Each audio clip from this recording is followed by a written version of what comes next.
currently listening to Unreleased Juice WRLD. Gotta turn this bitch off though, cause we don't know if we're gonna get copyright strike or not, even if it's unreleased. Nah, I mean, but we in this bitch, hella technical difficulties tonight, bro. Like, I'm off zero sleep past 24 hours, and still kicking it though. Like, fuck. Saturday, it is Saturday, September 6th. You know, week 2 of college football. Obviously, if you don't know by now, you should know by now. I'm gonna let you know by now. Yeah, my team is Michigan Wolverines. Go blue, go BU. And this video is basically about the prediction from MattBeGreat's about the Oklahoma Michigan game today.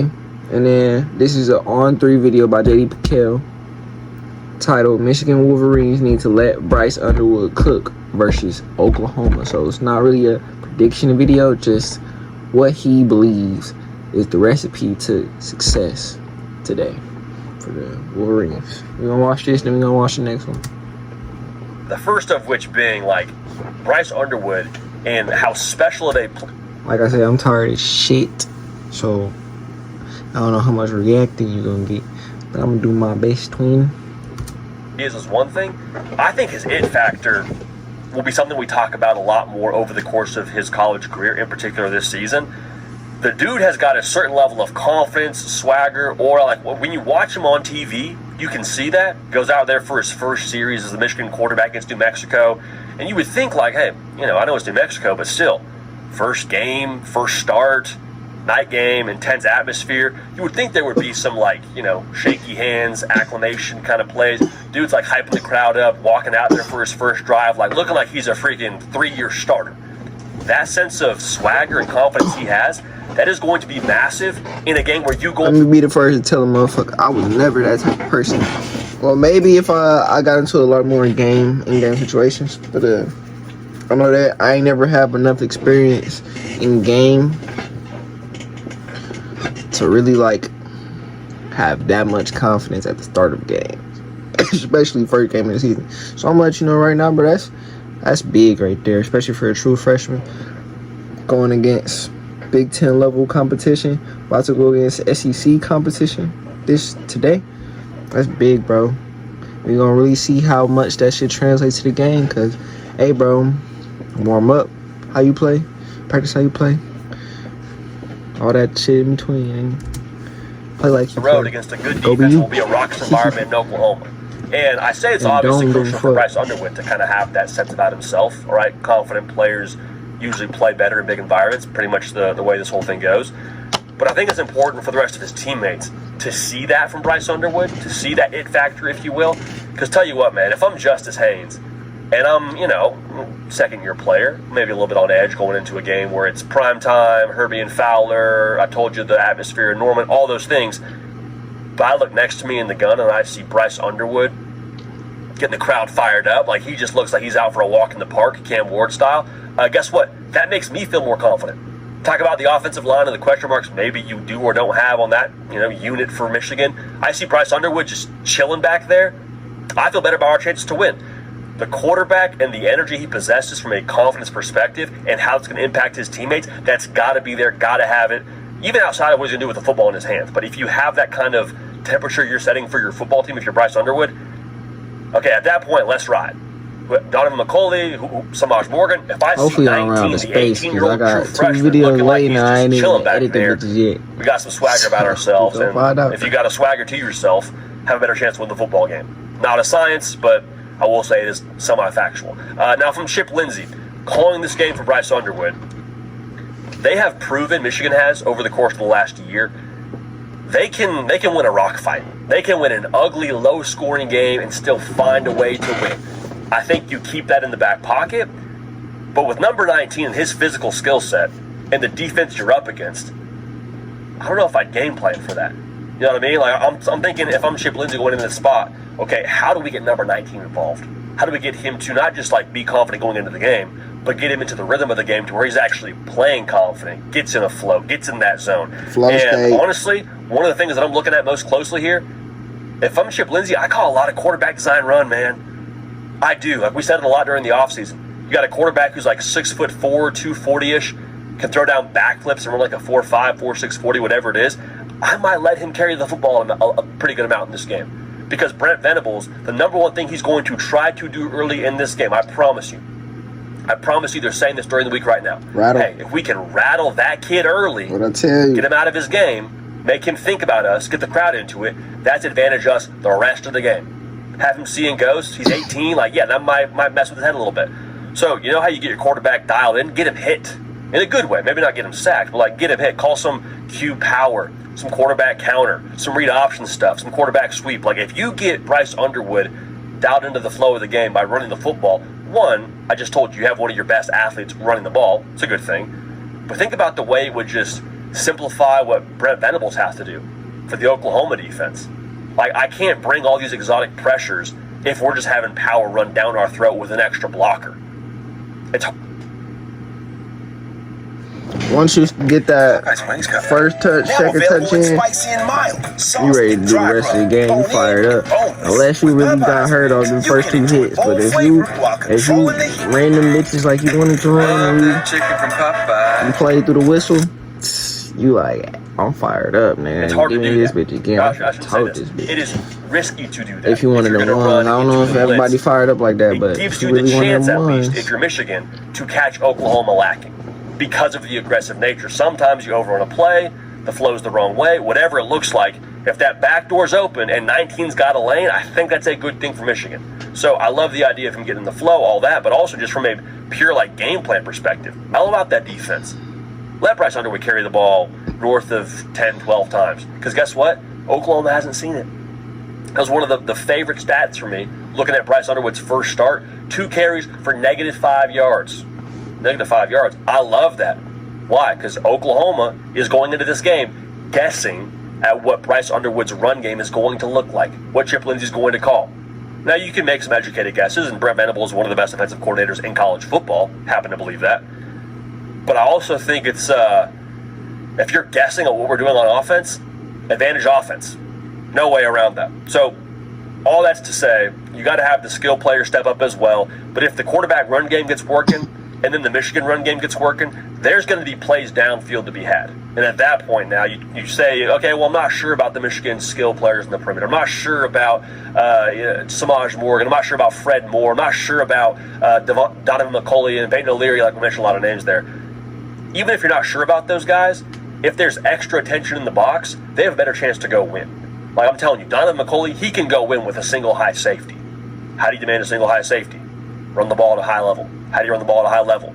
Bryce Underwood left, Bryce Underwood right, Justice Haynes, all those things, advantage Michigan, big plays happening, get your quarterback some confidence, your team some confidence. That's that JJ strat right there. But I alluded to this a second ago, and I want to go back to it. Blake Bryce Underwood has got to be able to see it in this game. Got to be able to see it. That's a very vague, overarching way to say he has to be able to process the defense at a high level. And that's not me saying anything about Bryce Underwood as a college quarterback and his ability to read a defense. He's a true freshman. It's his second start ever, his first ever road start. If this defense, with one of the best defensive minds in the sport, has his number a little bit early, that would make a lot of sense. So even if he's not seeing it early, I'm not worried. If he's not seeing it in the third quarter, fourth quarter, we got problems. Because at that point, we're very limited as an offense with what we can call. We worry about our quarterback's confidence. All those things, to me, make me a touch nervous as to how this game could progress. So not rocket science there, but Bryce Underwood being able to process the defense early is huge. Also, Chip Lindsey, make it easy for my guy. No offense to the Great Dave, but if Sharon Moore can make it do what it do with the Great Dave, and Great Dave is, great. Hey, I feel like I'm feeling good. I ain't tripping my shit. If you watch what Jackson Arnold did against Baylor, he wasn't thinking. He's playing football. I love Bryce Underwood as a quarterback and his ability to process the defense long term. In this spot, though, Chip Lindsey, let him play ball. Cut him loose. Let him play free. Give him 1 to 2 reads and let him go. That's what I want to see from Michigan and Bryce Underwood in this spot. Now, as we're prepping for the segment 2, we talked a lot about the spot for the quarterbacks in Florida State, Bama, and Caden Smith, producer of the Hard Count, brought up a great point as we're getting ready for this. It's almost house money for Bryce Underwood. Like, I know it's a big spot. I know it's a tremendous statement opportunity for Michigan, and it's a tremendous opportunity for them to set themselves up for the college football playoff path. But, like, if Bryce Underwood goes out there and plays poorly, he's 18. First road start ever. First start ever against a P4 opponent. Like, would we really be pounding the alarm as to what Bryce Underwood's going to be as the quarterback at Michigan if he doesn't light it up against Oklahoma? I wouldn't be. All we care about anybody is the that you should listen to would be, honestly, quite frankly. Like, I think there's a lot there for Bryce Underwood to where, with that being the pretense here, you would hope there's some ability for him, whether it be the staff talking to him during the week, whether it's Bryce Underwood and Sharon Moore sitting down before the game on a Friday night in the hotel where he just says, hey, man, cut it loose. Play your style of ball. We got nothing to lose here, man. Like, maybe on paper there's something to lose, but in terms of, like, the big picture here, there's nothing to lose. And if Bryce Underwood plays awesome and they lose, what's he going to be in October? What's Bryce Underwood going to be in November when they go play Ohio State in Ann Arbor? Probably better than what he is in this first ever start on the road. So Bryce Underwood, a lot in front of him, a lot of, I think, potential in front of him here. So I'm excited to watch Bryce Underwood cook a little bit. And I picked Oklahoma, but I keep going back to this. I would not be shocked at all if a generational talent in Bryce Underwood looks the part in a massive spot with everyone watching. You just kind of get the feeling like if Bryce Underwood is who we believe he's going to be, he's going to be up for the big moments. So even if they don't win the football game, I have this thought in my mind of Bryce Underwood still announcing himself and arriving in the world of college football in his second ever start, first one on the road as an 18-year-old. That's why they play the games, man. Cato, you were an individual who picked Michigan to make the playoff before the year even started. And I said on the show a couple of times, like, as we get closer and closer to the season, I feel less and less confident not putting Michigan in the playoff. Not backtracking, not saying we were just totally wrong on our side, but I am a little bit envious of you holding that Michigan playoff card currently in your back pocket. Expectations for Bryce Underwood in this spot. Just thoughts on his spot in general going into this one in Norman. Yeah, you mentioned it. I brought it up in the pre-show meeting. Like, what an amazing opportunity for Bryce Underwood. Like, you would think with a player getting as much money as he did as a high schooler, it comes with a lot of pressure, but he's expected to be at Michigan for 3 years, and this is his second game. So I think for him, the expectation for me, honestly, is just, and a hope, is to see him have some more composure than we saw from a Nico Iamaleava or a Jackson Arnold when they were on the same exact stage this same exact time last year. Both of those guys were clearly rattled.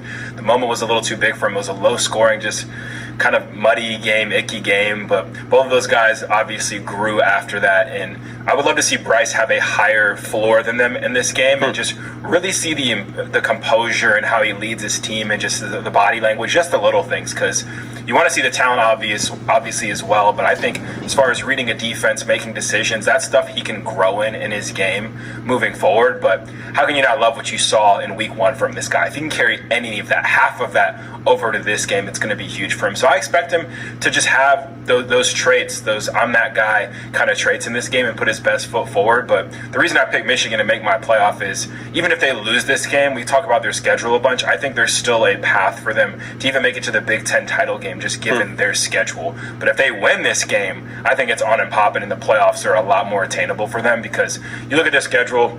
I think when you have your games against Nebraska, USC, and Washington, I think if you go 2-1 there, if you're going to this Ohio State game at the end of the year and you have 1 or 2 losses, I think that's very possible for Michigan. And if this is a win, that's obviously much, much easier for them moving forward when you look at the rest of their opponents. And that's the question, too, is like, hey, even if Bryce Underwood isn't in his final form, no one would be surprised. Second ever start, we keep saying that, first road start. Like, what if Bryce Underwood and Michigan just bully their way to a win? Talking like 13-7 kind of game. Defense makes a play at the end. Yeah, it's a big run at the end of the game to put it on ice. Like, what if it's that style? And I love to see that gets shit, more man. room to grow with the cushion of an undefeated record going 2-0, a win on the road to kind of boost the confidence. Like, I keep saying this. If he is what you need him to be by the USC game, look out. For sure. Look out. Because we've seen them do more with, I don't want to say less, but with less at quarterback for sure. Those traits, man, Michigan traits. I think it was a good pick by you, Cato. I really Thanks, do. man. I really do. I think the Michigan traits are very much they help each other out. The day the offense isn't cooking, the defense will make some plays and vice versa. They really help each other out and play great complementary football. And in week 1, we saw Bryce Underwood do things with his arm throwing the ball that we did not see at all last season. So I think the floor for this team is just so much higher with him under center that they have one of the easiest schedules, if not the easiest schedule in the Big Ten, and I don't think Michigan's the kind of program you can give that to. I don't care who's at quarterback. So very excited to see this game. We drafted our most anticipated games of the year earlier this offseason. I can't believe this one went undrafted because I'm not gonna lie. We play Ohio State, but not playing Oregon or Penn State is a blessing. If you ain't had that Oklahoma matchup, I was the first one to ever join the military in my family. I knew that I wanted to go back to school and produce a big name. So to finish and get a degree. Everybody's a good team, so I D1. Ladies and gentlemen, boys and girls, hope all of you having a great week. Hope all of you having a great day. If not, hope this video can make it a little bit better. And man, oh man, it is time for the Michigan versus Oklahoma preview. Clap it up. Clap it up. Keep clapping it up. We got a top 20. Can't believe these words are about to come out of my mouth.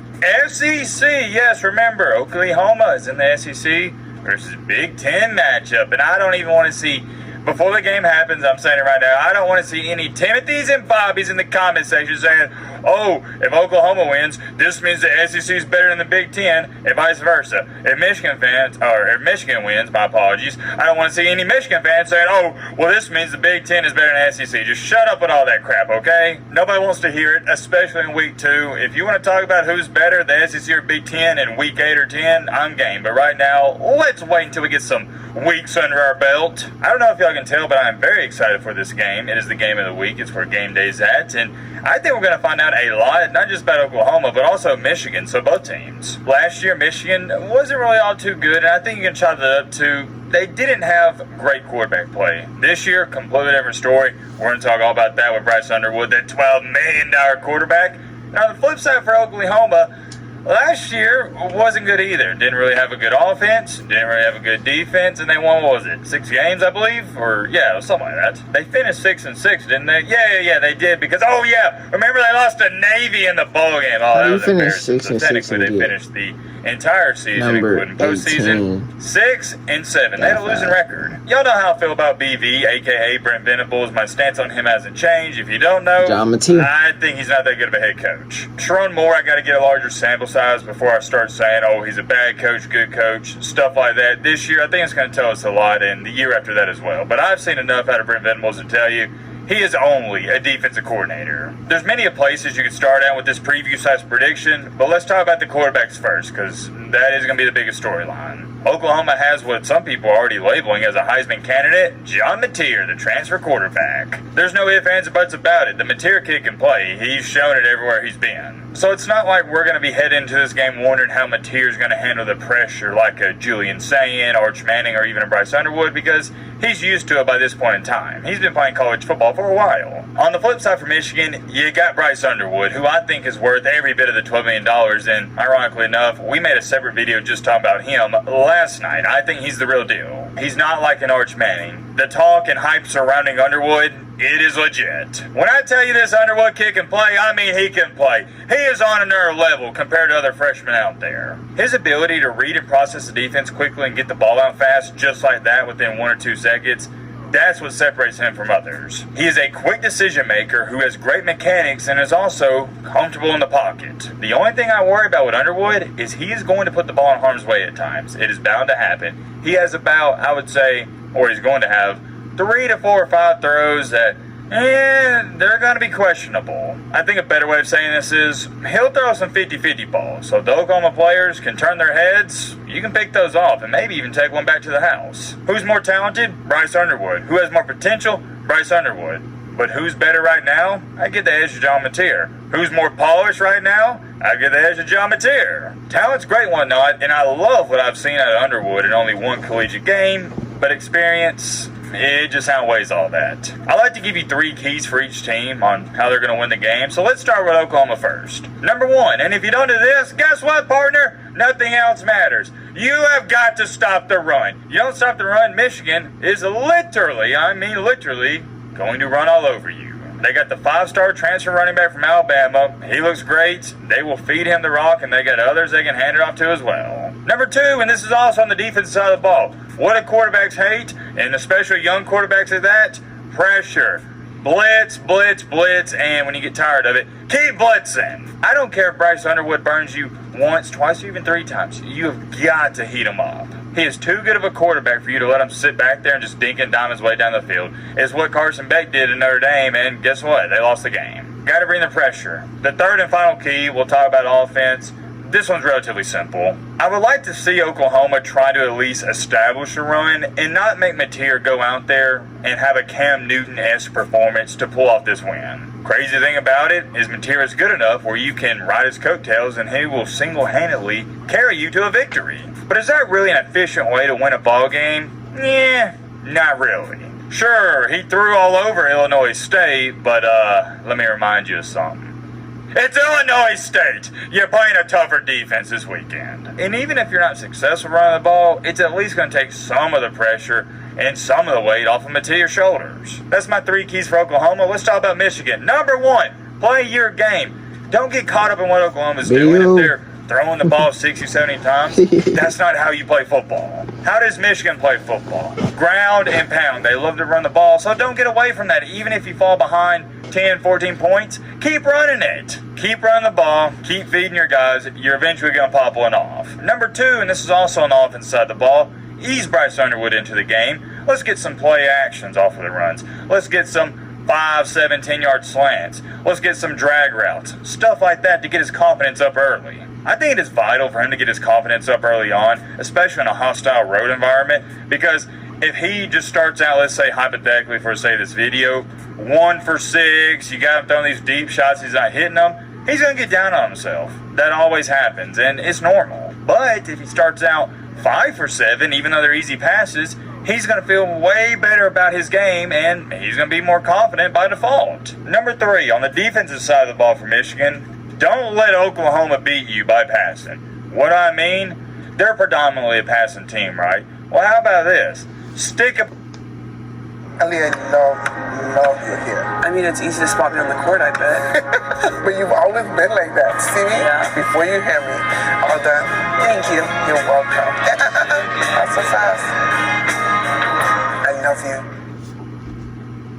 Being a football player with plaque psoriasis is challenging. The football locker room is always a place where people are going to stick about 5 to 6 in the box and dare them to run the ball. And until they run the ball continuously, don't even respect it. I don't think Venables, and more importantly Mateer, is patient enough to have this slow and lengthy, we'll say 15-play, 8-minute drive.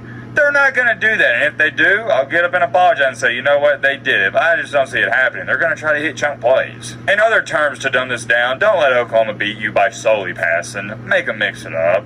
I just pulled it up. I see that Oklahoma is a 5.5-point favorite with them being the home team. Yeah, I guess that's about right. I'd hate to say in week 2, you're already in must-win territory for either Michigan or Oklahoma, but if I had to say who needs this game more, without a shadow of a doubt in my mind, it's Oklahoma and that fan base. Fan base isn't too happy with Brent Venables, not too happy with the team, and they want to see something. Michigan's still content because they just won a championship only 2 years ago. That's going to keep them satisfied for the bare minimum 3 to 4 or 5 more years, even if you have bad seasons. For Oklahoma, they don't have that luxury. Really big game for the fans, and also whoever wins this game is looking pretty when it comes to the 12-team playoff. I don't want to get too far ahead of ourselves, but more than likely, Michigan and Oklahoma, they're going to have 2, 3, maybe 4 losses this year, and they'll be around that 12, 13, 14, 15 spot, and whoever wins this game is going to get the edge. I expect this to be a close game, and it should come down to 2 things: run success and quarterback play for both teams. And anytime I think there's going to be a close game, I always tend to lean more towards, and I did this last week and it worked out, but I've always been this way,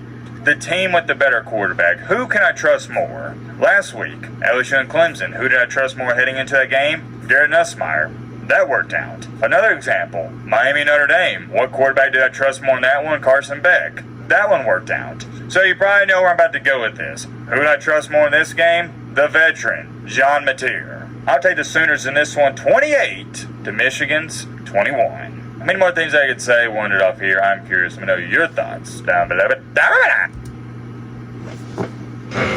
Well, I'm glad Michigan gonna be the first team to break that streak of his.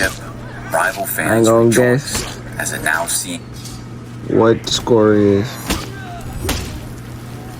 Go blue. Good. Team is breaking. You captured Zone C. You lost Zone A.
The enemy rally.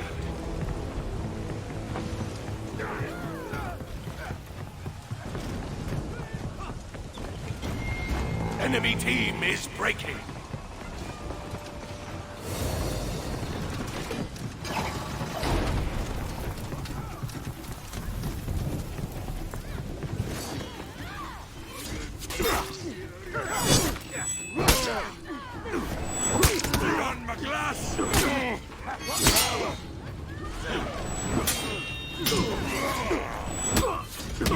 You captured Zone C.